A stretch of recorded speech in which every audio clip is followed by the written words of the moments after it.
estar aqui mais uma vez reunido com os irmãos para poder adorar ao Senhor nosso Deus e compartilhar um pouco da palavra do Senhor, aquilo que o Senhor tem também nos abençoado e nos instruído com a sua palavra.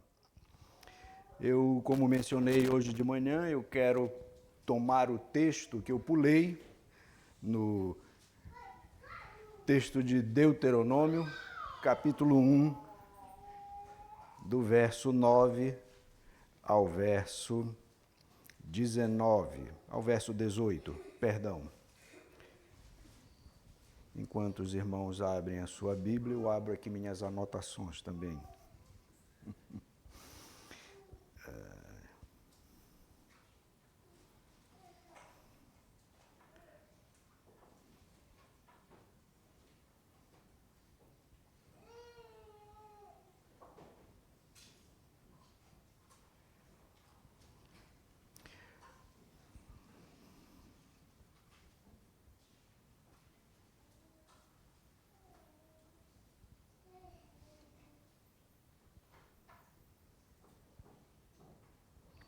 O texto diz assim: Nesse mesmo tempo eu vos disse, eu sozinho não poderei levar-vos. O Senhor vosso Deus vos tem multiplicado, e eis que já hoje sois multidão como as estrelas do céu. O Senhor, Deus de vossos pais, vos faça 1000 vezes mais numerosos do que sois, e vos abençoe, como vos prometeu.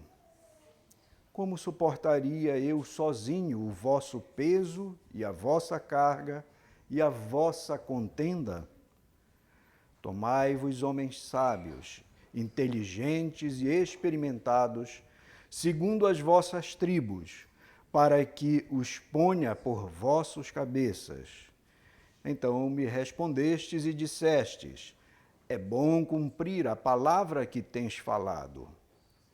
Tomei, pois, os cabeças de vossas tribos, homens sábios e experimentados, e os fiz cabeças sobre vós, chefes de milhares, chefes de 100, chefes de 50, chefes de 10 e oficiais, segundo as vossas tribos.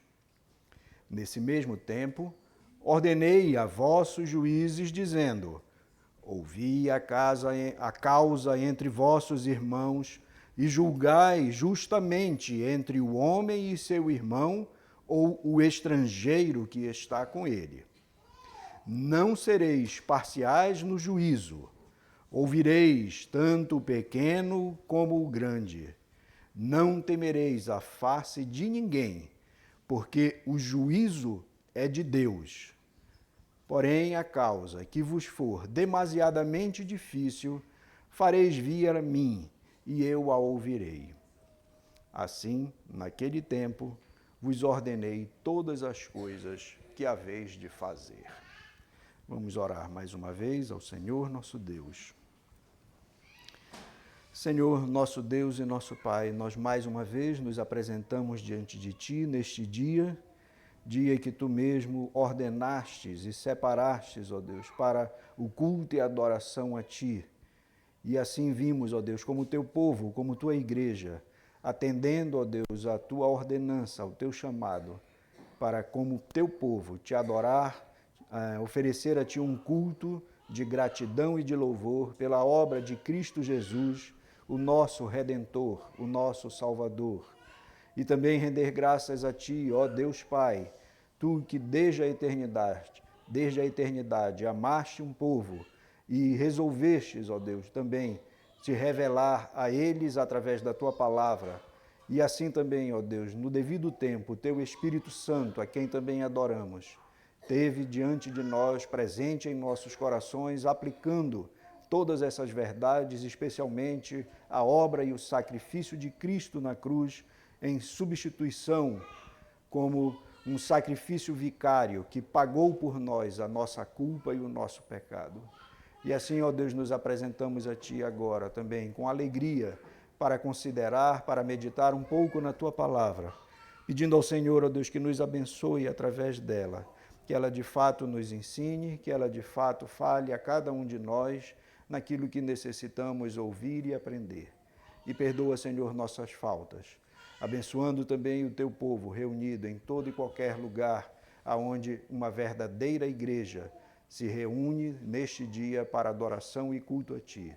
E assim pedimos, ó Deus, para o nosso próprio bem, como igreja e povo do Senhor, e para o louvor, honra e glória do Teu nome. Em nome de Jesus. Amém. Muito bem, meus irmãos. Como eu disse ainda pela manhã, eu pulei esse texto, né, que ele seria a sequência natural do que nós vimos falando desde a última vez que eu estive aqui, mas por uma razão simples que eu achei que ele era mais adequado para um estudo, né, um material que seria mais adequado para a noite, com a característica da congregação aqui. Lá em Belém nós temos uma característica um pouco diferente, porque de manhã nós temos mais os estudos doutrinários, bíblicos, até mesmo temáticos. E à noite, sim, nós temos mais a pregação da palavra. É uma característica em Belém que é um pouco diferente da característica daqui da congregação, como também em muitos lugares, cada um tem uma prática um pouquinho diferente e o Senhor não prescreve e determina detalhadamente como deve ser o culto no Novo Testamento, na Nova Dispensação, mas nós temos a liberdade para poder praticar dentro daquilo que ele prescreve, aquilo que é adequado e que é apropriado. Tendo os elementos essenciais de culto, seja em que horário, seja sob que forma, eles são adequados e são apropriados para o serviço público ao Senhor. E assim nós temos essa liberdade de fazer. Mas, como eu disse ainda há pouco, eu escolhi esse texto para considerar de noite, ao invés de manhã. E a relevância desse texto, para mim, ele tem pelo menos dois ou três motivos principais para eu me deter nele. Eu poderia ter pulado, prosseguido no capítulo 2, mas eu acho que ele é relevante para a igreja. Como eu disse já desde a primeira vez que eu falei, nós encontramos no Pentateuco, e especialmente me referindo ao livro de Deuteronômio, nós temos princípios que estão contidos ali no Pentateuco, na revelação inicial das Escrituras, que percorre o restante das Escrituras todas até os últimos dias. Ali está incipiente, no Pentateuco, e então Deus, na sua revelação, vai desenvolvendo, vai acrescentando, vai dando forma mais clara para que a igreja possa viver e praticar aquilo que incipiente está sendo revelado aqui. Aqui nós sabemos com certeza que Deus está instituindo pessoas para liderar o seu povo. Isso está claro no texto, né? E isso daí vai se manifestar e vai se desenvolver pela Bíblia, até o Novo Testamento, que nós vamos gastar um pouquinho de tempo analisando um pouquinho, desenvolvendo um pouquinho mais sobre isso. Mas Deus também, nos últimos dias, fez com que em Belém ocorresse na nossa igreja a reunião do Sínodo. Foi da vontade do Senhor, dentro dos seus propósitos e da sua providência, houve a reunião do Sínodo lá em Belém. E muita gente não sabe exatamente o que significa um sínodo, né? Eu não vou me deter aqui para explicar, para detalhar, apenas vou dar uma breve e sucinta, um esclarecimento, né? Dentro da Igreja Presbiteriana, do modelo de governo da Igreja Presbiteriana, da estrutura eclesiástica da Igreja Presbiteriana, existem as igrejas locais.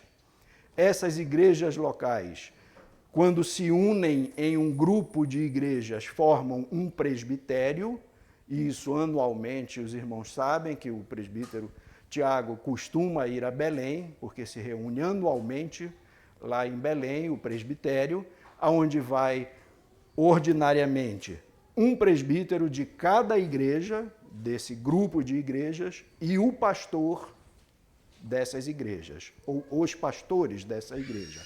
Esses estão presentes no presbitério. Qual a finalidade do presbitério? tratar de questões que extrapolam situações específicas de uma igreja local. Então, uma igreja local tem um questionamento, tem uma situação, e então o presbitério se reúne, avalia aquela situação, aquela questão e orienta as igrejas que são jurisdição, que estão sob a sua jurisdição para atuarem daquela forma. Já sínodo, o sínodo seria a reunião de alguns presbitérios. Neste caso, temos a igreja local, temos o presbitério e temos o sínodo. No sínodo vão 3 representantes de cada presbitério, 3 presbíteros de cada presbitério e 3 pastores de cada presbitério se reúnem a cada 2 anos para tratar de questões também sob demanda. Essas mesmas situações. Uma questão que pode extrapolar a jurisdição do próprio presbitério, que pode envolver 2 igrejas que são de presbitérios diferentes. Então, o sínodo vai tratar dessa situação, porque essas igrejas não pertencem aos mesmos presbitérios, mas pertencem ao mesmo sínodo. Então, o sínodo vai tratar dessa questão. E dentro dessa estrutura, nós vemos, então, também possui o Supremo Concílio, que se reúne a cada 4 anos. 4? E essa reunião do Supremo Concílio, então, vão também 3 presbíteros e 3 pastores de cada presbitério para decidir todas as questões em nível nacional da Igreja Presbiteriana do Brasil.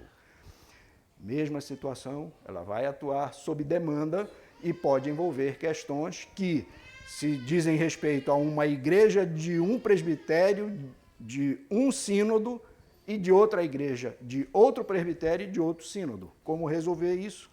O Supremo Concílio vai avaliar essas situações e vai orientar. Isso é uma visão geral, bem rápida, sobre o que é, né?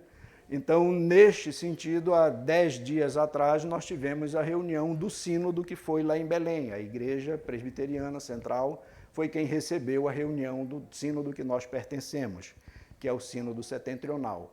E ali, então, tendo essa reunião, muitos irmãos ficam também querendo saber, né, o que é, o que significa, o que foi isso. Então, por conta disso, eu me detive lá na Central, na escola dominical da semana passada, me detive em explicar para a igreja, de maneira mais prática, entrando no manual da Igreja Presbiteriana ou na Constituição da Igreja Presbiteriana para tentar explicar como é que funciona isso e o que seria, então, o sínodo. Mas esse não é meu propósito aqui, hoje à noite. Hoje à noite, aqui na congregação, minha intenção é outra e eu pretendo falar sobre um outro aspecto. Apenas, neste caso, eu quero defender e quero demonstrar os princípios da Igreja Presbiteriana como sendo apropriados, bíblicos e adequados. E eu quero primeiro fazer defendendo e dizendo, deixando claro o seguinte: existem outras formas de governo eclesiástico praticados pelas igrejas. Existem igrejas episcopais, existem igrejas congregacionais, existem pelo menos uns 5 tipos de forma de governo, mas os mais populares entre nós são esses 2. Igrejas congregacionais, como é que funciona numa igreja congregacional? Toda e qualquer questão, tudo que tenha que ser resolvido, até uma disciplina de algum membro, é publicado para a congregação, é formada uma assembleia e essa assembleia vai decidir tudo o que vai acontecer sobre essa decisão, para decidir esta questão. Então, todas as questões, nós vamos trocar essa luminária, a assembleia toda tem que decidir. Nós vamos disciplinar um irmão que teve uma falta que não é do conhecimento de todo mundo, que não causou dano para a igreja, ela se torna pública para a Assembleia, para que a Assembleia, conhecendo a falta, possa então decidir como esse irmão vai ser disciplinado. Essa é uma forma de governo. Outra forma de governo é a igreja chamadas episcopais. Dentre elas, você vai encontrar o próprio catolicismo romano, como também as igrejas anglicanas, onde existe uma hierarquia de ofícios, onde você tem um líder que ele tem autoridade sobre o que está abaixo dele, o outro abaixo dele, o outro abaixo dele, e assim até o pároco, até o padre que está na igreja, ou o pastor, se você for na igreja anglicana, o ministro que está na igreja local. Na igreja católica romana, a distinção principal está no papa, no papado, onde ele tem a autoridade final sobre a igreja. Ele decide o que a igreja deve fazer, como deve fazer, e ele é o cabeça da igreja, e não Cristo. Na igreja presbiteriana, nós não entendemos que nenhuma dessas formas de governo sejam adequadas e apropriadas, porque não são a maneira que Deus mesmo instituiu. Elas possuem alguma parte da verdade, cada uma dessas formas de governo possui algum tipo de fundamento e de princípio bíblico, mas não seguem aqueles que Deus prescreveu e determinou para a sua igreja. E nós entendemos, quando eu digo nós, eu digo eu, né? Assim como eu creio que todos que pertencem à igreja presbiteriana no caso do Brasil, que nós pertencemos, nós entendemos que essa é a forma de governo bíblico, é o governo presbiteriano, representativo da igreja, através dos presbíteros. Os presbíteros administram a igreja e eles o fazem porque Cristo é o cabeça e Cristo assim determinou. E eles atuam de maneira adequada e apropriada quando estão fazendo e decidindo tudo à luz daquilo que Deus mesmo revelou na sua palavra. Não pela sua própria vontade, não porque eles possuem a autoridade inerente em si pelo cargo ou pelo ofício que ocupam, mas simplesmente porque estão submissos, estão debaixo da autoridade, da ordenança de Cristo para a sua igreja. E estes, de fato, é quem vão administrar a igreja, pôr em prática aquilo que Deus prescreveu na sua palavra.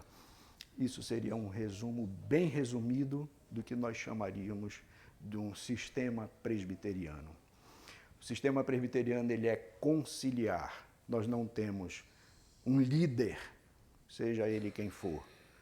Não é o pastor da igreja, não é o presidente do presbitério, o presidente do sínodo ou o presidente do Supremo Concílio. Não. Todos os presbíteros, sejam eles, na igreja presbiteriana, chamadas de regentes ou docentes. Regentes são o que nós chamamos de presbíteros. Docentes são o que nós chamamos de pastores. Mas na igreja presbiteriana são reconhecidos como um único ofício, o ofício do presbiterato. E a igreja ela é administrada por um concílio, não é por um homem, como um pastor que vai decidir, que vai definir tudo o que deve acontecer. Como deve funcionar a igreja? Não. É sempre um corpo de presbíteros, é sempre um concílio, seja na esfera local, presbíteros, no conselho, seja na esfera maior um pouco, regional, presbitério, seja no sínodo, numa esfera ainda maior, ou na dimensão nacional, né, da Igreja Presbiteriana do Brasil. E é interessante nós observarmos que dentro do sistema presbiteriano nós encontramos sempre a igreja local presente em cada nível dessa estrutura hierárquica. Não são pessoas com mais poder e autoridade sobre os outros, mas são os mesmos que são presbíteros e pastores nas igrejas locais que são membros do presbitério, do sínodo e do Supremo Concílio. Então, eles sempre estarão em qualquer uma dessas esferas sendo representantes das suas igrejas locais originais. Eles nunca serão diferentes de uma outra autoridade, de um outro nível. A autoridade é maior em termos de jurisdição. Uma determinada decisão que seja definida pelo presbitério, uma avaliação do presbitério, ela alcança as igrejas jurisdicionadas. Enquanto que o conselho, quando decide alguma coisa na igreja local, é de âmbito local. Então, apenas isso, mas a autoridade permanece sendo de presbíteros e pastores em todos os demais níveis da Igreja Presbiteriana. Isso, para mim, é muito bonito. E eu digo para os irmãos, a Igreja Presbiteriana ela tem duas marcas, talvez, distintivas. A primeira dela é a sua confessionalidade. Nós somos uma igreja confessional. Nós declaramos que nós aceitamos como símbolos de fé a nossa confissão de fé e os catecismos maior e breve de Westminster. Nós dizemos, nós cremos neste corpo de doutrina como ele está expresso nesses documentos de fé. Isso é uma das marcas da Igreja Presbiteriana. Outras igrejas professam a sua fé através de um escrito, através de um documento. Nós deixamos claro que a nossa fé, nós entendemos que elas interpretam corretamente as Escrituras, estes documentos. Mas não somente doutrinariamente nós somos distintos ou nós somos caracterizados, mas também na própria forma de governo, que é o governo presbiteriano e que, por causa disso, a própria igreja tem o seu nome. É um governo presbiteriano, por isso que ela se chama Igreja Presbiteriana. Então, nós temos essa dupla identificação básica, nossa confessionalidade e nossa forma de governo eclesiástico. Isso significa que, no final das contas, nós estamos sempre atrelados e retiramos apenas das Escrituras aquilo que deve ser praticado, vivido e definido para a igreja, seja como seu corpo de doutrina, seja como sua prática de administração eclesiásticas, todas são extraídas das Escrituras. E nós vamos ver um pouco mais adiante, quando eu vou mencionar também alguns aspectos doutrinários que estão nos nossos símbolos de fé e que eu pretendo gastar um pouquinho de tempo também comentando. E uma terceira questão, um terceiro motivo para eu tratar sobre isso também com os irmãos, tudo isso é introdução, mas eu não pretendo me alongar nos restantes dos pontos, é apenas umas considerações gerais, né, mas que eu acho que são úteis. É que como congregação, muitas talvez não entendam exatamente como funciona o nosso sistema.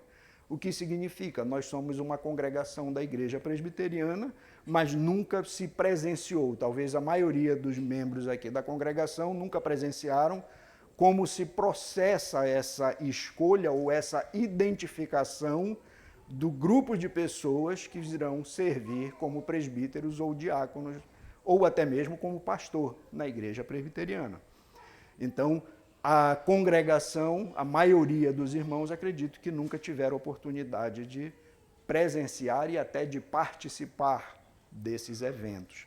Então, isso é interessante para que se tenha conhecimento, se saiba dessas coisas, como ocorre, como funciona, porque o desejo no nosso coração é que um dia esta congregação se transforme em uma igreja, com o seu conselho próprio, com o seu pastor e os presbíteros reconhecidos e identificados pela igreja para atuarem no caminhar comum e ordinário da igreja, desta congregação. Hoje ela está subordinada ao conselho da Igreja Presbiteriana Central, mas cremos que dentro, em pouco tempo, se Deus assim o quiser, se Deus assim resolver fazer, poderemos ter aqui a congregação transformada em igreja. E aí, então, o pastor Isaías virá para detalhar, aí sim, detalhar com cuidado, como é que deve ser todo o processo, como é que ocorre, como é que deve ser todo esse procedimento. Mas por ser uma congregação e não ter participado ainda dessas coisas, é interessante ensinar e compartilhar um pouco para que os irmãos entendam como é que é esse funcionamento e como é que ele deve entender. Dito tudo isso de preâmbulo, vamos então voltar para o texto para a gente poder tratar um pouquinho e desenvolver um pouco mais o ensino. Nós vemos aqui nesse texto que Moisés está passando por uma situação bem complicada, bem difícil, né, pelo que consta no texto, implícito, não está explícito no texto, mas está implícito, porque ele reconhece que Deus havia abençoado de uma maneira extraordinária aquele povo, o multiplicando. Aquela nação que tinha ido através dos patriarcas, tinham sido levadas para o Egito, que eram 70 pessoas, Deus abençoou de tal maneira que naquele momento em que eles foram retirados da escravidão do Egito, e que ali Moisés está mencionando naquele momento do texto bíblico que nós estamos considerando, já eram mais de 600 mil homens apenas. As escrituras dizem que só de homens eram mais de 600 mil. Então Deus havia abençoado grandemente e multiplicado como ele havia dito que faria, que ele abençoaria a descendência de Abraão e que ela seria incontável, maior do que as areias do mar e que as estrelas dos céus. E assim Deus estava cumprindo com o seu propósito, com as suas promessas, como ele havia dito que faria. E Moisés então está com aquela situação, ele está com aquele povo sob o seu cuidado. E ele ali estava tendo de administrar toda a situação. Ele recebia todas as questões e todas as demandas, e veja bem, Moisés, sob a direção direta de Deus, absolutamente direta, Deus falava boca a boca com Moisés, como ele diz. Mas ainda assim, ele diz que era muito difícil para ele poder conduzir aquele povo, aquela nação. Imaginemos aqui se a gente pelo menos multiplicar um pouquinho mais, eram mais de 1,5 milhão de pessoas que estavam sob o cuidado de Moisés. E ele mesmo tendo a direção direta, a orientação direta de Deus para toda e qualquer questão, ele diz que era difícil, era pesado. No texto que nós vemos, o texto correlato, que narra sobre essa situação, nós encontramos, sabemos que foi o seu sogro, Jetro, que disse para ele, olha, tu não tens condições de gerir e de conduzir esse povo. E ele, então, atendendo à orientação e ao conselho de seu sogro, ele diz, é verdade. E aí, como ele diz no texto que nós lemos agora de Deuteronômio, ele então resolveu, já sob a orientação e autorização divina, que ele então deveria fazer com que o povo colocasse cabeças de 1.000, cabeças de 100, cabeças de 50, para que pudessem administrar e conduzir o povo.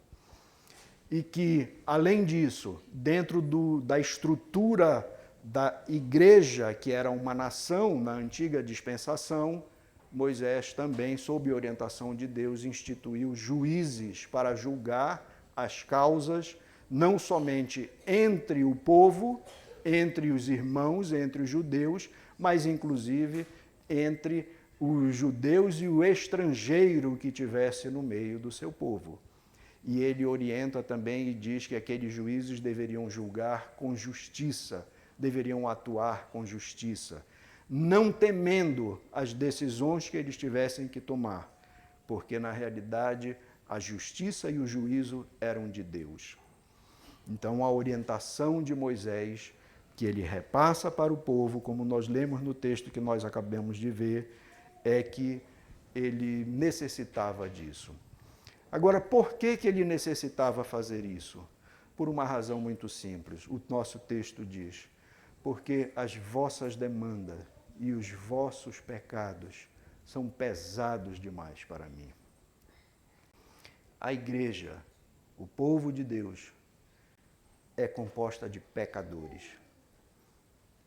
Nós não somos santinhos nesse sentido, de que não pecamos, não somos pesados, não praticamos aquilo que não deveríamos, não falamos o que não deveríamos, em todas as demais áreas da vida. Nós somos pecadores. E por causa disso, Moisés diz que vocês são pesados, vocês são um fardo. Não é fácil levar este povo. E não é mesmo.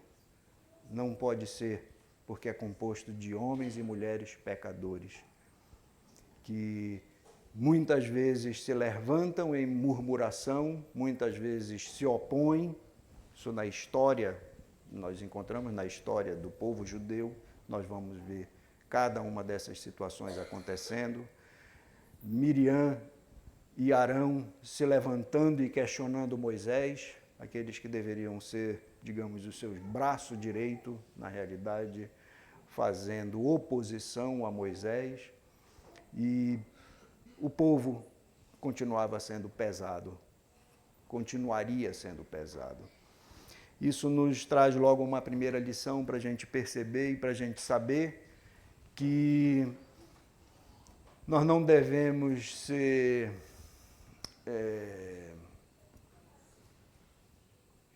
vou usar uma expressão aqui, me perdoe, mas tolos ou infantis em achar que porque é a igreja não há problema.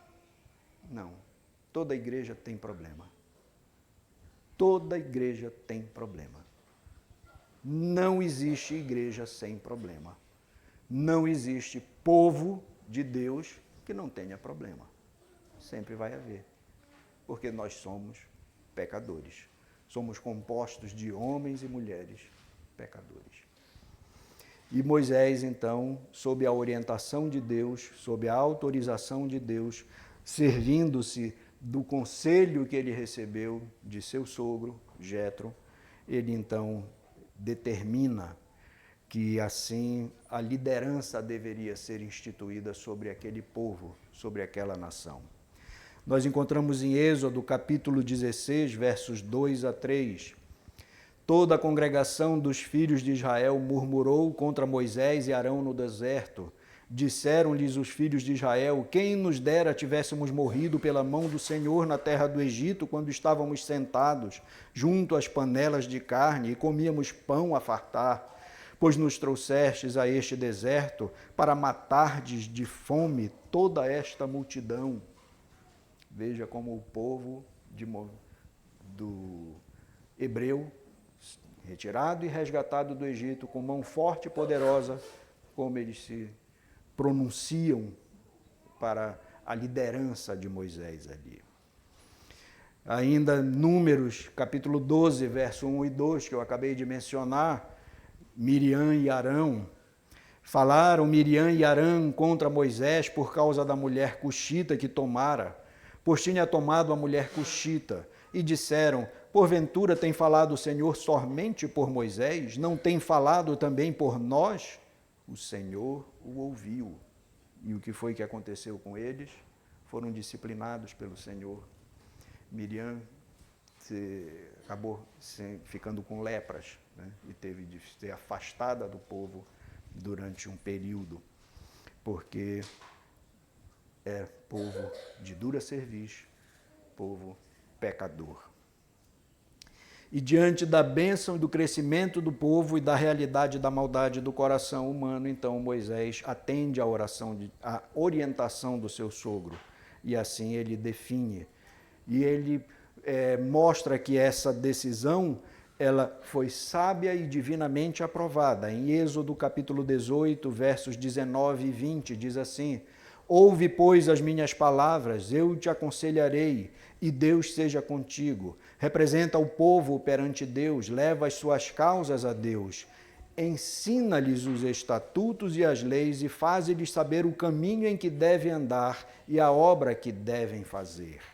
E em Êxodo 18, verso 23 ainda: se isto fizeres, e assim Deus tu mandar, poderás então suportar. E assim também todo esse povo tornará em paz ao seu lugar. Então, no próprio conselho você vê essa orientação. Se assim fizeres, e assim Deus tu mandar. E Moisés, com certeza, estava recebendo do Senhor essa orientação.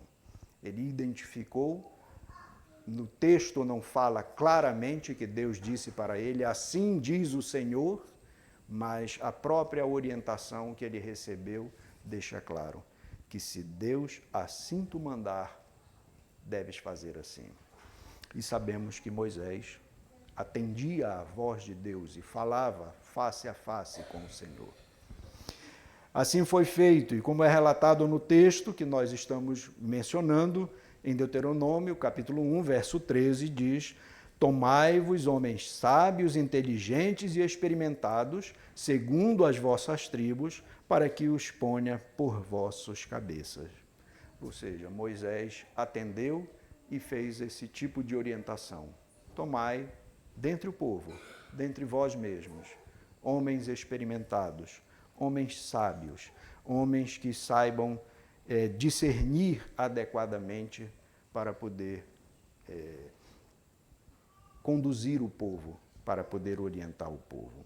E como eu disse também, enquanto eu estava introduzindo, no verso 16, ele diz: nesse mesmo tempo ordenei a vossos juízes, dizendo: ouvi a causa entre vossos irmãos e julgai justamente entre o homem e seu irmão ou o estrangeiro que está com ele. Ou seja, dentro daquele modelo ainda de uma nação, no Antigo Testamento, Moisés orientou que se formasse esses cabeças das tribos, de 1.000, de 100, de 50, de 10, e também juízes para que julgassem a causa do seu povo. E lhes orientou aos juízes que eles deveriam julgar com retidão. No verso 17, nós encontramos o seguinte: não sereis parciais no juízo, ouvireis tanto o pequeno como o grande. Não temereis a face de ninguém, porque o juízo é de Deus. Porém, a causa que vos for demasiadamente difícil, fareis vir a mim, e eu a ouvirei. Eu quero destacar apenas algumas outras questões que estão aqui no texto, para então nós entrarmos na nossa confissão de fé, como ela trata de algumas outras questões. Então, nós vemos aqui que Deus está ainda no início lá da nação de Israel. Deus está orientando Moisés que ele deve instituir cabeças para a liderança, para a condução do seu povo. E isso representa, até dentro dessa estrutura, um grau de hierarquia. Se nós observarmos o que dissemos ainda há pouco, né, nós temos a igreja local com seu conselho local, nós temos o presbitério, que abrange um número maior de conselhos de igreja, temos o sínodo, que então é uma esfera maior. Então, nós encontramos aqui um grau de estrutura, porém numa realidade incipiente ainda de uma nação, de um povo, diferente da igreja no Novo Testamento, mas já está presente. Também nós vamos encontrar já no livro de Atos dos Apóstolos, quando surge uma questão que está presente em relação aos judaizantes, aqueles que queriam que aqueles que se convertiam ao cristianismo, Atos capítulo 15, que eles queriam que eles se circuncidassem, que eles tivessem toda a prática da forma judaica. Então surge uma questão que a igreja local leva essa demanda, então, para uma estrutura maior. Que estrutura maior foi essa? Foi a igreja de Jerusalém, onde estavam os apóstolos. A maioria dos apóstolos estavam ainda em Jerusalém. Mas observe, em Atos, capítulo 15, verso 6, você vai encontrar ali que, na realidade, apesar dos apóstolos estarem vivos e eles terem autoridade direta de Deus para decidir as questões da igreja, eles não se fecham numa sala, apenas os apóstolos, para decidir a contenda e a situação que surgem. O versículo 6 do capítulo 15 de Atos diz que eles, reunindo os apóstolos com os presbíteros, então vão avaliar aquela situação.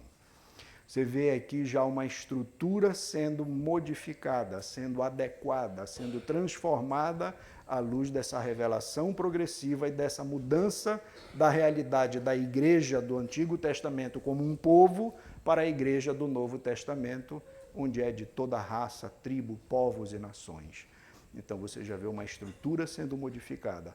E os apóstolos, reconhecendo e sabendo que os seus ofícios acabariam, terminariam, porque somente aqueles 12 foram apóstolos, não há sucessão apostólica, o primado da Igreja Católica, não há sucessão apostólica, não há sucessão de Pedro, né? Eles então, sabiamente, já fizeram esse movimento de transição, reunindo com os presbíteros das igrejas para decidir aquela questão que surgiu numa igreja. E ali, então, houve uma decisão que, segundo o próprio texto de Atos 15, foi, então, divulgada e proclamada para todas as demais igrejas. Todas as outras igrejas deveriam entender assim. O que vocês não devem fazer, isso, isso e isso. Pronto. Essas exigências não têm mais lugar. Então, a gente vê ali a autoridade de um concílio maior para poder orientar as demais igrejas cristãs, as igrejas que estavam ali incipientes, né? Nascendo já na nova era, na nova dispensação. Já não um povo, uma nação, mas igrejas sendo estabelecida. O povo de Deus sendo tido, sendo criado através e dirigido através das igrejas. Caminhando um pouquinho mais nessa revelação, né, que ela é progressiva, então nós encontramos já em Tito, capítulo 1, verso 15, Paulo deixando muito claro: por esta causa te deixei em Creta, falando para Tito, ensinando a Tito, por esta causa te deixei em Creta, para que pusesses em ordem as coisas restantes, bem como em cada cidade constituísses presbíteros, conforme te prescrevi. Então nós vemos que nesse caminhar dessa revelação progressiva, aquilo que iniciou ali com Moisés, com aquele povo, como cabeças de 1000, de 100, de 50 e com juízes, agora na nova dispensação, Deus está orientando como a sua igreja nessa nova dispensação vai funcionar. E ele orienta através de Paulo, inspirando Paulo para que ele registre, através da carta dele a Tito, qual era o procedimento que ele deveria adotar. Organizar as coisas restantes, coisas que ele não pôde fazer quando estava ali, e que então, em cada cidade, constituísse presbíteros. Quem seriam os presbíteros? Seriam os cabeças e os juízes naquelas igrejas locais, naquelas igrejas aonde seriam constituídos esses presbíteros. Dito tudo isso, então, agora eu quero entrar na nossa confessionalidade. O que os nossos símbolos de fé têm a dizer sobre isso? Como eu disse ainda há pouco, temos como marca distintiva da Igreja Presbiteriana os símbolos de fé, a nossa confessionalidade e a nossa forma de governo presbiteriano. Então, o que os nossos símbolos de fé têm a dizer sobre isso?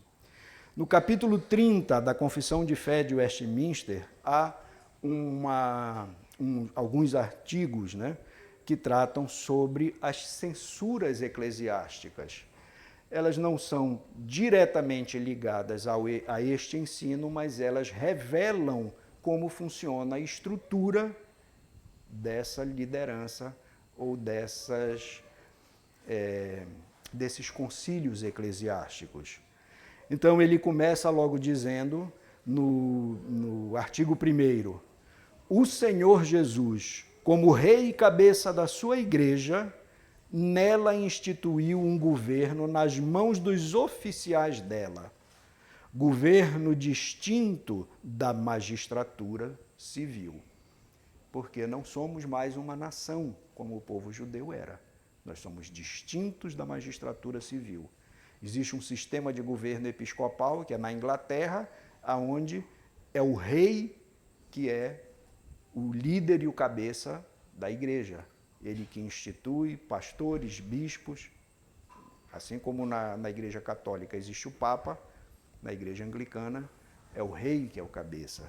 Mas a nossa confissão de fé deixa logo claro, não. O Senhor Jesus, como rei e cabeça de sua igreja, nela instituiu esses oficiais. E em 1 Coríntios 12, verso 28, é enfatizado esse aspecto. 1 Coríntios 12, verso 28. Um aspecto relevante para nós. Porque a um é dada mediante o Espírito a palavra da sabedoria, e a outro, segundo o Espírito, o mesmo Espírito, a palavra do conhecimento.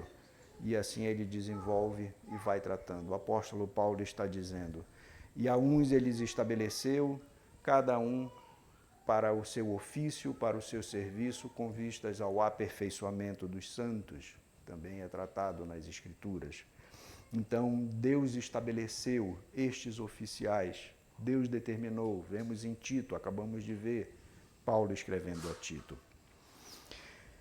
Capítulo 2. A esses oficiais estão entregues as chaves do reino do céu. Em virtude disso, eles têm, respectivamente, o poder de reter ou remitir pecados, fechar esse reino a impenitentes, tanto pela palavra como pelas censuras, abri-los aos pecadores penitentes pelo ministério do Evangelho e pela absolvição das censuras quando as circunstâncias o exigirem. O que a nossa confissão de fé está dizendo é que este corpo de presbíteros vai exercer a disciplina dentro da sua igreja. Como?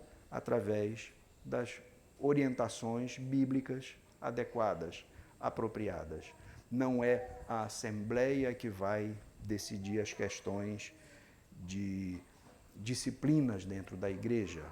A igreja vai ser tratada e vai ser dirigida por esses corpo de oficiais, e esse corpo de oficiais vai publicar para a igreja, para a Assembleia, aquilo que lhe compete, aquilo que é pertinente, aquilo que é apropriado. Muitas vezes não é apropriado narrar todos os fatos e todos os acontecimentos. Artigo número 3, terceiro. As censuras eclesiásticas são necessárias para chamar e ganhar para Cristo os irmãos ofensores, para impedir que outros pratiquem ofensas semelhantes. E então ele prossegue falando sobre isso. Então aqui a nossa confissão de fé está defendendo a ideia de que para a pureza da igreja há necessidade de que haja disciplina eclesiástica dentro da igreja. Vou abrir um parênteses aqui apenas para dizer que bom poder tratar disso não tendo de tratar de nenhuma disciplina eclesiástica dentro da congregação. Então, é apenas uma instrução, apenas uma orientação, fornecer apenas orientações de como é tratado pela nossa confissão de fé e como funciona na igreja presbiteriana.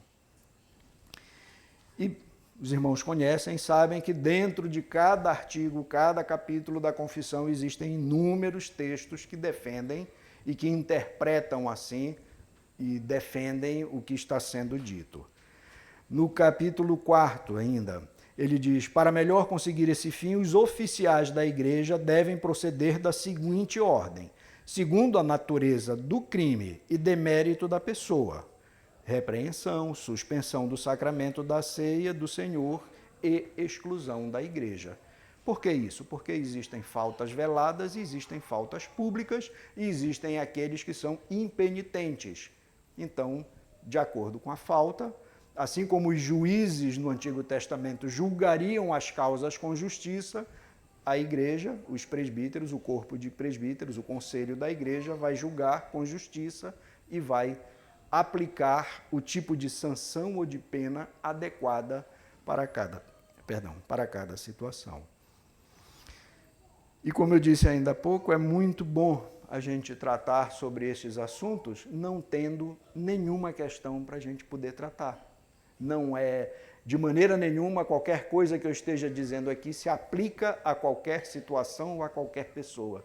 É livre, é simplesmente o que está no texto e que eu estou aqui ensinando com base na nossa Constituição, na nossa confissão de fé.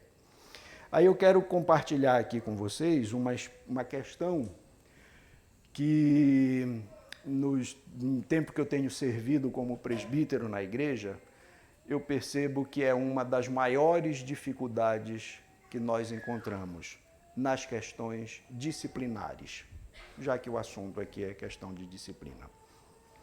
Uma das maiores questões, um dos maiores problemas é a maioria da membresia da igreja não vai saber, de maneira nenhuma, tudo o que aconteceu quando se tratou de determinada situação.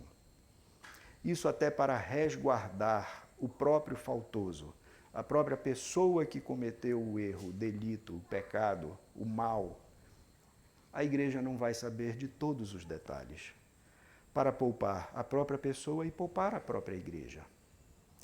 Então, existe todo um trâmite, todo um processo para qualquer tipo de disciplina. Dentro da nossa prática lá na Igreja Central, nenhuma disciplina ela é feita com base em apenas 2 ou 3 reuniões sequer. São feitas inúmeras reuniões, inúmeros aconselhamentos, inúmeros chamados e conversas e orientações, até que se toma uma decisão. Seja ela qual for, pode ser a simples admoestação, e a igreja não vai saber de absolutamente nada que aconteceu. Isso vai ser tratado com o irmão faltoso e o conselho da igreja. Mas pode ser um caso de disciplina, como disse aqui a nossa confissão de fé, onde a pessoa vai ser afastada da comunhão da igreja, a comunhão da ceia mesmo. A pessoa vai ser impedida de participar da ceia da igreja. Por quê? Porque ela está sob disciplina, ela está em falta diante do Senhor. E por conta disso ela não está em comunhão com o Senhor e com a sua igreja. Então ela é orientada a não participar da ceia do Senhor. Isso muitas vezes vai ser visível para aqueles membros que sentam ao lado desse faltoso. Mas você identificar isso não significa que aquela pessoa foi expurgada da igreja ou foi afastada da igreja. Isso pode ser até um ato de autodisciplina do próprio membro. O próprio membro, dentro de uma determinada circunstância em que ele está vivendo, ele não se acha digno de tomar e de participar da ceia do Senhor. Não é apropriado. A meu ver, normalmente um mau entendimento. Nesses casos, a ceia, como diz o próprio pastor Isaías, quando ele faz a ceia, a comunhão na igreja, ele diz, a ceia é para pecadores. Agora, pecadores arrependidos, penitentes, que sabem que estão em falta. E que você sabe que está assim, está suplicando a graça de Deus para poder viver de maneira apropriada, adequada e justa. Então, se valha desse meio de graça, que é a ceia do Senhor, para lhe fortalecer e para você poder firmar no seu coração. Eu hoje estou chorando porque eu sei que eu não estou em plena paz e comunhão com o meu Senhor. Mas eu quero que Ele me abençoe e que Ele me faça no próximo domingo, em que haverá a ceia, eu vi participar dessa ceia com alegria, sabendo que o Senhor de fato me perdoou e me abençoou. Agora, pode acontecer de um membro ter de ser disciplinado e excluído. Ou, muitas vezes, a falta foi pública, e aí a igreja ou a congregação é comunicada sobre aquela falta. Jamais vai ser narrado para a congregação e para a igreja todo o processo que levou aquilo. Quantas reuniões foram feitas, quantos momentos de oração, quantos momentos de exortação, de aconselhamento que foram feitos, tanto pastoralmente, o pastor ou o presbítero conversando com aquele irmão ou com aquela irmã, e depois em conselho reunido, a igreja representada ali no conselho, dos presbíteros, reunido com aquele irmão ou com aquela irmã, tratando de questões de todo tipo de gênero e de situação, tentando reverter a situação, porém a pessoa continua rebelde, né, e impenitente. Nesse caso vem a disciplina eclesiástica, como recomenda a nossa confissão de fé. E essa disciplina eclesiástica vai ser comunicada para a igreja. Porém, não serão dados todos os detalhes. Nunca. Nunca a igreja vai ser informada sobre todos os detalhes daquilo que aconteceu, de todo o trâmite que aconteceu. E aí é como eu disse, ao introduzir este assunto especificamente, como presbítero, que eu tenho percebido que é uma das grandes dificuldades, é a congregação, a igreja, aceitar a disciplina que foi aplicada. Por não conhecer os detalhes e os fatos, sempre haverá um grupo que vai murmurar e se queixar. Por conhecer algumas coisas, dizer assim, foi brando demais, deveria ter ido além, a disciplina deveria ser maior. Outros, por não conhecerem alguns detalhes e algumas coisas, por não serem próximos daquele membro, vão dizer assim, que disciplina exagerada, com base apenas naquilo que foi comunicado. Mas existem inúmeras coisas, inúmeras questões. Então, há sempre essa situação para a congregação, a aceitação da disciplina aplicada por aqueles a quem Deus determinou e definiu que seriam juízes dessas situações, como a congregação, como a igreja recebe essa disciplina. E muitas vezes acabam errando em como lidar com essa situação. Até porque em qualquer situação, em qualquer caso que você eventualmente venha acontecer na congregação de uma disciplina e você não sabe exatamente se está adequado ou não, você deve procurar pelos presbíteros para procurar saber um pouquinho, porque eles não vão poder lhe contar tudo. Mas aquilo que seja pertinente, aquilo que seja apropriado, que possa ser compartilhado, será explicado para que a congregação, para que aquele membro que não entendeu aquela ação do conselho da igreja ou daquela disciplina, para que eles possam entender um pouco apenas da situação. No exemplo que nós temos em Corinto, que o apóstolo Paulo nos relata, aconteceu exatamente o oposto, vamos dizer assim, né? Na realidade, havia um membro faltoso que o apóstolo Paulo disse, rapaz, vocês não estão fazendo nada? Espera aí. Tomem atitudes e disciplinem essa pessoa. E aí eles disciplinaram aquela pessoa. E aí depois o apóstolo Paulo diz para eles, espera aí, rapaz, vocês estão exagerando já. Abranda um pouco essa situação aí, porque vocês exageraram nessa disciplina, nesse cuidado. Então, nós encontramos este exemplo, como a igreja, né, acaba se comportando diante das disciplinas e das situações que são decididas dentro de uma esfera que compete, prescrita por Deus, aos presbíteros da igreja tratarem das questões eclesiásticas e das faltas.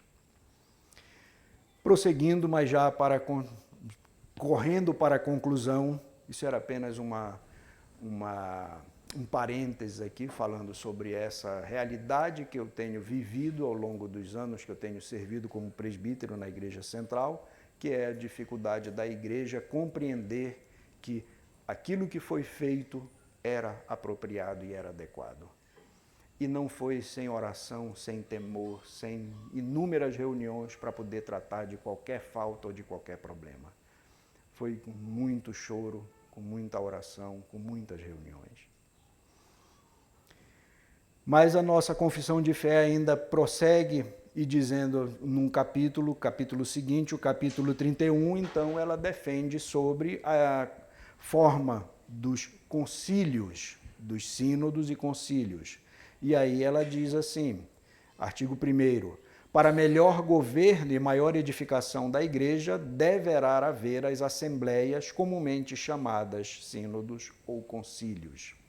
Aqui a nossa confissão de fé está deixando claro, né, à luz de diversos textos, Atos 15, como eu mencionei, versos 2, 4 e 6, Atos 20, verso 17, verso 28, Apocalipse 2, de 1 a 6, diversos textos que falam sobre essa necessidade de concílios para a administração e para a gestão da igreja.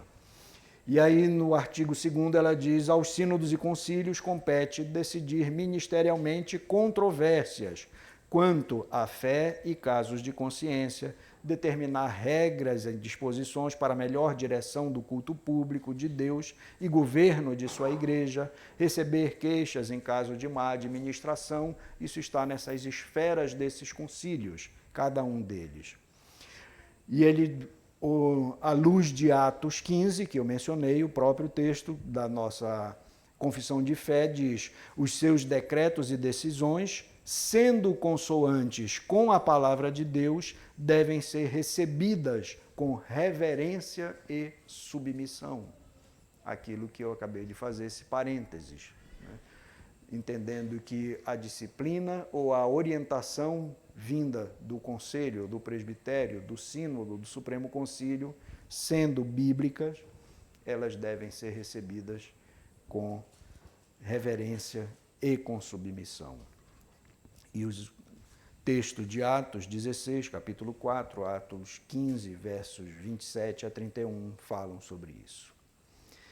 E, já caminhando para o final, os sínodos e concílios não devem discutir nem determinar coisa alguma que não seja eclesiástica.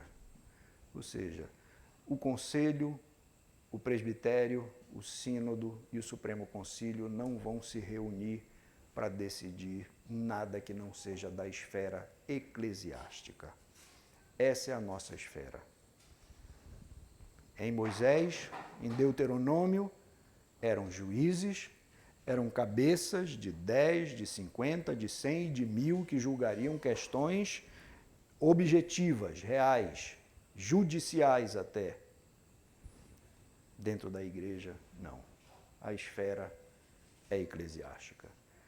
Eu não posso pegar o cinturão e aplicar uma surra em nenhum membro faltoso. Isso compete aos pais fazer.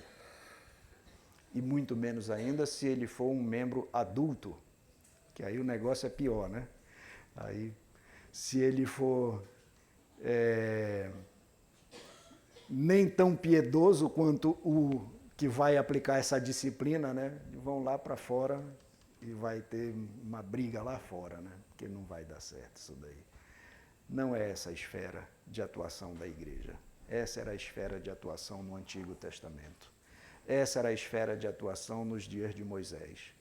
Nos dias da igreja do Novo Testamento, toda a esfera de atuação dos conselhos, sejam eles nas esferas menores a maiores, são questões eclesiásticas. São coisas que dizem respeito com o Evangelho, com a igreja, com as Escrituras, com a honra de Deus, com a honra da sua igreja e com a glória do nosso Deus. Eu quero fazer agora, partir para algumas aplicações dentro dessa visão geral que eu dei, né, mas me detendo, voltando agora mais para o próprio texto que nós lemos ainda há pouco, o texto de Deuteronômio. Como Moisés, nós que fazemos parte da liderança da igreja, no caso nós presbíteros, diáconos, mais especificamente presbíteros, mas toda a igreja de uma maneira geral, devemos fazer como Moisés e orar pelo crescimento da igreja. Os problemas vão aumentar, é certo. Moisés estava ali com 1.800.000 pessoas, talvez, reconhecendo que Deus havia abençoado e multiplicado aquele povo, e ele está orando por aquele povo e dizendo que o Senhor vos aumente e multiplique muito mais ainda. E ora confiando na promessa de Deus, de que Deus quer fazer assim. Então nós devemos orar, sabendo que os problemas são maiores, sabemos que vamos ter mais pecadores dentro das nossas igrejas e que necessitarão de mais pastoreio, de mais aconselhamento, de mais cuidado, mas nós devemos sempre orar pelo crescimento da igreja e não entender que quanto menos, melhor, porque teremos menos problemas, menos trabalho. Não. Esse não é o exemplo dado por Moisés, não é o exemplo de Cristo, não é o exemplo que nós devemos seguir. Efésios, capítulo 6, versos 18 a 20, diz: com toda oração e súplica, orando em todo o tempo no Espírito, e para isto vigiando com toda perseverança e súplica por todos os santos, e também por mim, para que me seja dado no abrir da minha boca a palavra, para com intrepidez fazer conhecido o mistério do Evangelho, pelo qual sou embaixador em cadeias, para que em Cristo eu seja ousado para falar como me cumpre fazê-lo. Orando para que o Senhor acrescente a cada dia membros novos que cheguem e sentem neste banco e sejam alcançados pelo Evangelho de Cristo. Devemos assim fazer.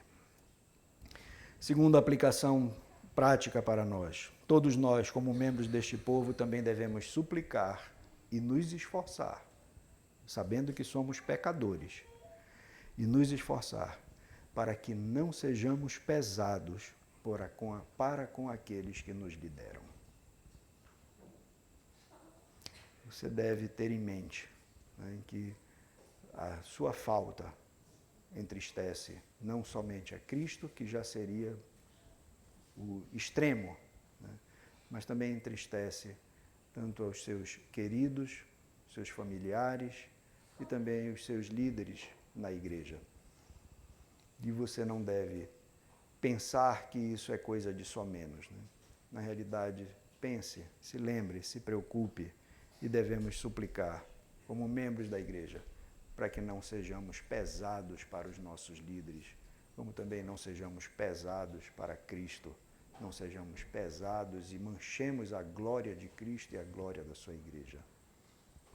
Mas tentando e atentando para isso, né? Que todos nós precisamos ser pastoreados e que Deus nos livre de sermos pesados para com aqueles que estão com a responsabilidade de nos liderar.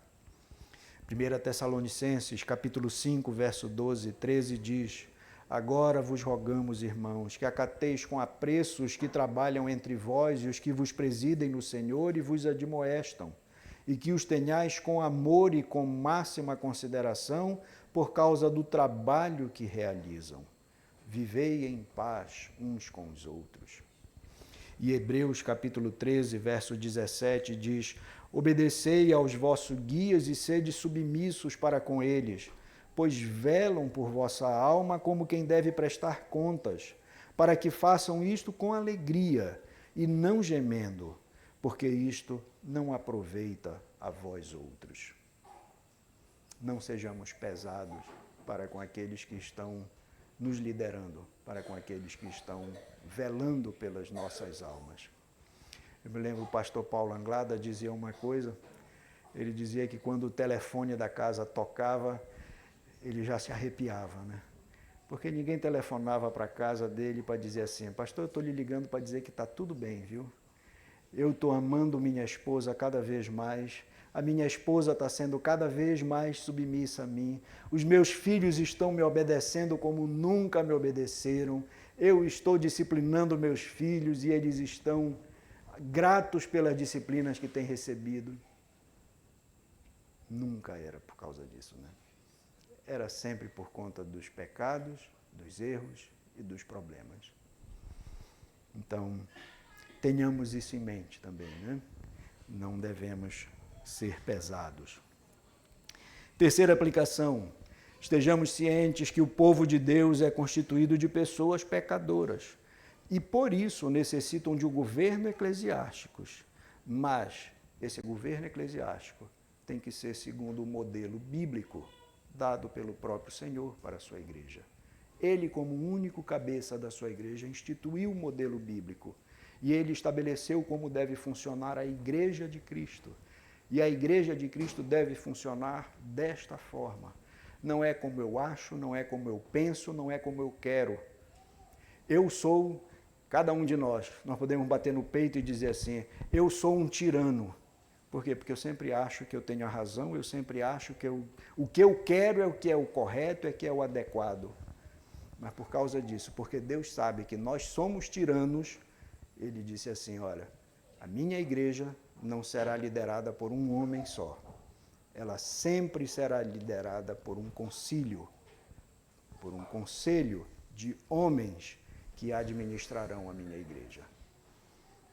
Não será um só. Óbvio, Cristo é quem administra, quem rege, quem orienta a sua igreja.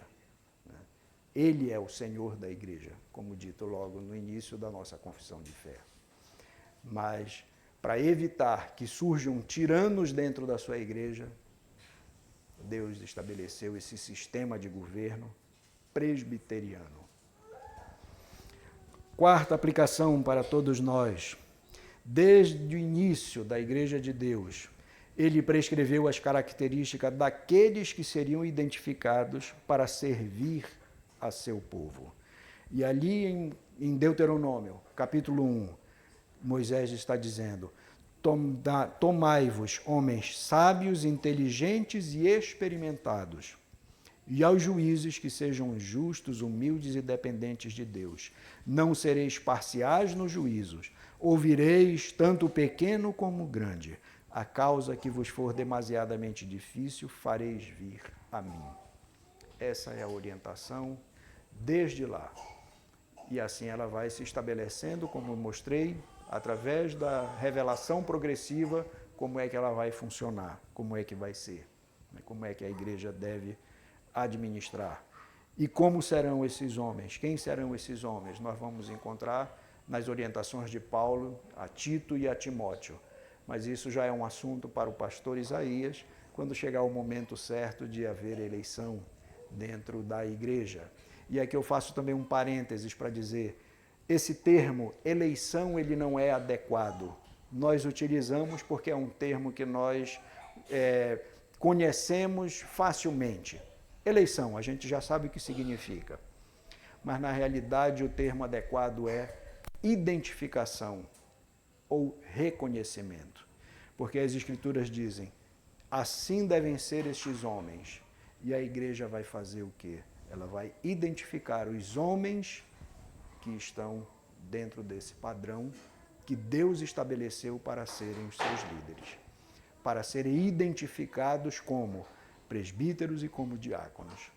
Não é porque eu gosto dele, porque eu não gosto dele, não é porque ele é bonzinho para mim, não é porque ele sorri para mim. Eu sou muito tímido, isso naturalmente tenho uma cara fechada, e eu espero que os irmãos me perdoem por isso, pode não parecer, está aqui na frente falando, parece que é fácil, mas não é fácil, eu tenho muita dificuldade, eu sou tímido por natureza, nos meus relacionamentos eu tenho dificuldade. Mas o Senhor determina e prescreve como devem ser identificados aqueles que Ele mesmo tem chamado para servir a igreja na liderança da sua igreja, do seu povo. Assim como Deus capacita e faz com que cada um de nós tenhamos nossos ofícios naturais. Um vai ser médico, um vai ser advogado, outro vai ser construtor, em todas as áreas da vida. Na sua igreja também Deus chama pessoas, capacita pessoas para que eles atuem na administração e na gestão da sua igreja. E aí, por fim, para nós oficiais, aí isso é aplicado a mim, presbítero Tiago, e aos atuais diáconos também, Lucas e Melody, que temos aqui na congregação. Aqueles que foram chamados para o serviço a Deus e a sua igreja através do ofício do presbiterato, saibamos que o único que pode, que é capaz de suportar todo o fardo, todo o peso, todo o pecado da sua igreja é somente Cristo. Nós vamos sentir esse peso, nós vamos levar esse fardo, nós vamos sofrer com os irmãos nas suas faltas, nas suas dificuldades, mas nós não somos capazes de levar e de suportar esse peso. E como Moisés disse também, ele mesmo, o que ele falou? Ele disse, a causa que for difícil demais, vocês trarão a mim. Ali é Moisés como tipo de Cristo. A causa que for difícil demais para nós, que for pesada demais para nós, confiemos a Cristo, entreguemos a Cristo. A igreja não é a minha casa nesse sentido, né? A minha família é minha responsabilidade. A igreja, eu tenho a responsabilidade sobre a igreja que Deus me pôs como presbítero, mas a igreja é de Cristo e é Ele quem leva todo o fardo e toda ofensa e toda mácula e toda desobediência e todo peso e toda contenda recai sobre Cristo. E nós devemos, neste sentido, cuidar para não trazermos para nós e não sofrermos mais do que aquilo que Deus requer de nós. Não sejamos, vou usar aqui a expressão, né, super-homens. Né? Não somos super-homens, não somos capazes de suportar esse fardo. Por isso necessitamos de homens, irmãos, que estejam ombreados a nós e que de fato compartilhem conosco na administração e no cuidado da sua igreja. E eu quero terminar lendo o texto de Atos, capítulo 20, verso 28, quando o apóstolo Paulo chama os presbíteros da igreja de Éfeso para se despedir. Ele diz para aqueles irmãos: atendei por vós e por todo o rebanho sobre o qual o Espírito Santo vos constituiu bispos, para pastoreardes a igreja de Deus, a qual ele comprou com o seu próprio sangue. Que o Senhor nos abençoe, que o Senhor cuide de nós na sua igreja, sendo nós a igreja do Senhor, e que o Senhor nos dê, como líderes da igreja, o discernimento e nos capacite para melhor servir a Ele, servindo a sua igreja. Vamos orar mais uma vez, e em seguida eu devolvo a palavra ao presbítero Tiago. Senhor, nosso Deus e nosso Pai, nós nos apresentamos mais uma vez diante de Ti, Senhor, depois de considerar como Tu mesmo resolvestes administrar e conduzir a Tua igreja, o Teu povo, desde os dias de Moisés, aquele povo retirado do Egito, que em formação estava rumo a uma terra prometida, Canaã, e ali eram orientados a ser povo do Senhor, obedecendo às leis do Senhor e sendo submissos às autoridades que Tu mesmo constituístes como liderança da Tua igreja ali no Antigo Testamento. E agora, Senhor, nessa nova dispensação que vivemos, desse novo modelo, nesta outra forma que Tu resolvestes instituir para a Tua igreja, agora universal, agora católica, não mais uma nação, mas um povo chamado de todas as tribos, povos, raças, como o Senhor resolveu instituir oficiais na Tua igreja para servir a Tua igreja, conduzindo segundo a Tua lei, segundo a Tua vontade. Que o Senhor mesmo levante homens a cada dia, que nós como igreja possamos orar cada vez mais, suplicando a Ti, ó Deus, que levante pessoas, tanto aqueles que são pregadores da Tua palavra, como aqueles que serão administradores, que serão gestores na Tua igreja, que auxiliarão no governo eclesiástico da Tua igreja. Que o Senhor capacite e levante homens para que a Tua igreja também possa identificá-los e assim fazer com que eles sejam de fato postos nessas atividades para Te servir, servindo a Tua igreja. Sabemos, ó Deus, que somos incapazes para isso.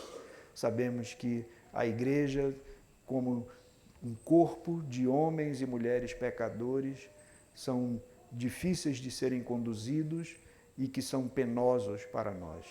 Mas cremos, ó Deus, que o Senhor mesmo, através de Cristo Jesus, é quem sofre, quem paga todo o dano e que de fato é quem administra a sua igreja segundo Tu mesmo determinaste.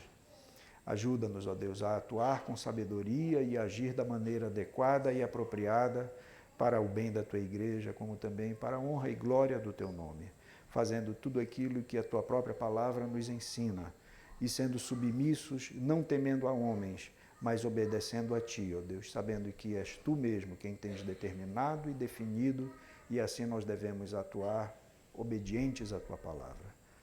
Perdoa-nos, Senhor, as nossas faltas e as nossas fraquezas. Abençoa o Teu povo, dá com que cada um de nós, ó Deus, tanto a membresia de uma maneira geral, não sejamos um fardo ou um peso ou motivo, ó Deus, de disciplina ou de falta dentro da Tua igreja, mas que o Senhor sustente a cada um dos membros da Tua igreja, que Tu fortaleças, que Tu santifiques, que a Tua palavra, ó Deus, seja de fato o guia, aquela orientação adequada e apropriada com a qual todos nós nos esforçamos para sermos obedientes e fiéis a Ti, em gratidão, sabendo, ó Deus, o quanto Tu fizestes por nós e agora nós, como servos Teus, queremos seguir e obedecer a Tua orientação e o Teu mandamento. Abençoa-nos, ó Deus, como Teu povo, abençoa a Tua igreja e sê com todos. Nós suplicamos, ó Deus, e Te pedimos mais uma vez perdão pelas nossas faltas e o fazemos em nome de Cristo Jesus, o Senhor, o único Senhor e cabeça da Tua igreja. Amém, Senhor.